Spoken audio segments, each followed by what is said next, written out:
My name is Michael Larson. I am a professor at BYU in psychology and neuroscience, and I enjoy teaching and research about the brain and its interaction with mental illness. So mental illness is contributed to by many things. So specifically there's biological aspects, genetics that we bring into this world, our brain processes, and how our neurotransmitters work. There are psychological aspects, our emotional responses, reinforcement, and how we react to rewards or disappointment. And then there are sociological aspects or social aspects, so social support, peers, friends, and cultural factors that all play a role in mental illness. No one of them is more important than the other. So an example here, we call this the stress diathesis model, where you come into life with different biological vulnerabilities. So for example, you may have genes that predispose you towards depression or predispose you towards anxiety or substance use. Over time, you may have stressors in your life that increase the probability of those biological vulnerabilities manifesting. So if you have a death of a loved one or a spouse or divorce, or there's many different things that could be considered stressors that then activate those biological vulnerabilities. You couple that with sociological things, whether it's social support, friends, or culture, and that's when mental illness tends to develop and express. So it's a combination of biological, psychological, and social factors that work together. Now, because it's a combination of biological, psychological, and social, there are things that we can do to modify our risk or help us as far as overcoming mental illness and as far as working within the framework of mental illness. So one of the main things from a physical perspective is ensuring that we have good social support around us. Peers, loved ones, feeling included, and being in groups is a modifiable risk factor for mental illness as well as for physical illness. We know from studies that feeling accepted, having good social support is associated with mortality. So the less social support and more lonely you feel, the greater your risk of death, and also the greater your risk for mental health difficulties, particularly depression and anxiety in that regard. There's also a prominent model of suicide that talks about a thwarted belongingness, not feeling like you belong, that loneliness aspect. That's a big piece, as well as feeling like you're a burden on others and then developing over time an ability to harden yourself.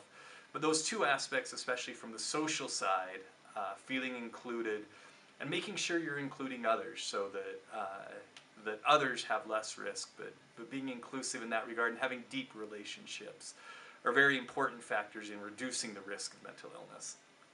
Another important modifiable risk factor is exercise. So exercise is a common one, but it's actually pretty simple, and it reduces physical burden as well as mental health burden. What we know from studies is that the rates of recovery of people who have depression specifically with exercise versus medications, or the combination of the two, is that they tend to improve at similar rates. So medication, exercise, or the combination improves at similar rates. But remarkably, the amount of people who return to a depressive state is much lower in people who consistently exercise. So in one study, only 8% of people who were in the exercise treatment condition had their mental illness return, whereas 38% of the people in the medication condition had their mental illness return. So exercise, social support are both big pieces of this puzzle. And the third one is actually sleep. Totally understanding that sleep is a hard thing in college students, but sleep is associated with grade point average. Lower sleep quantity is associated with worse GPA. Sleep is associated with many, many physical and mental health conditions. So heart disease, diabetes, all these things kind of have a U-shaped relationship with sleep, that not enough sleep or too much sleep are associated with worse overall outcomes. So the sweet spot is somewhere between 6 and 9 hours, depending on the individual. Most people say 7 to 8 overall. But lower sleep quantity is also associated with diagnostic rates of mental illness, particularly, again, depression and anxiety, which are our two most common mental illness diagnoses that are out there. So you put all that together, Uh, that sleep's an important factor. Physical health, including exercise, is an important factor. Social support, those are things we can all do to modify our risk. But the last thing is get treatment. So professionals are trained, they know good techniques, medication's still important, and our prophets and leaders have encouraged us to go and get the treatment we need for both physical illness and mental illness, in addition to our ecclesiastical support. So don't be afraid to go get treatment. While the stigma of mental illness is decreasing, it is certainly still there, but this hopefully is not a barrier, and hopefully is something that we can all do, and that I know is really important.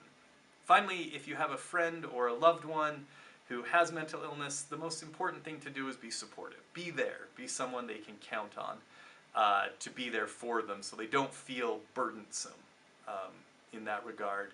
And if someone's in crisis, stay with them. Be direct. Ask questions. Are you thinking of hurting yourself? And if that is the case, then you want to either escort them to an emergency room, call 911, or a really good resource is 1-800-273-TALK. And that's a nationally staffed crisis line that's trained and can help these individuals in a time of crisis. Your main job is just to be there. Be there for them, be someone they can count on, someone they can talk to.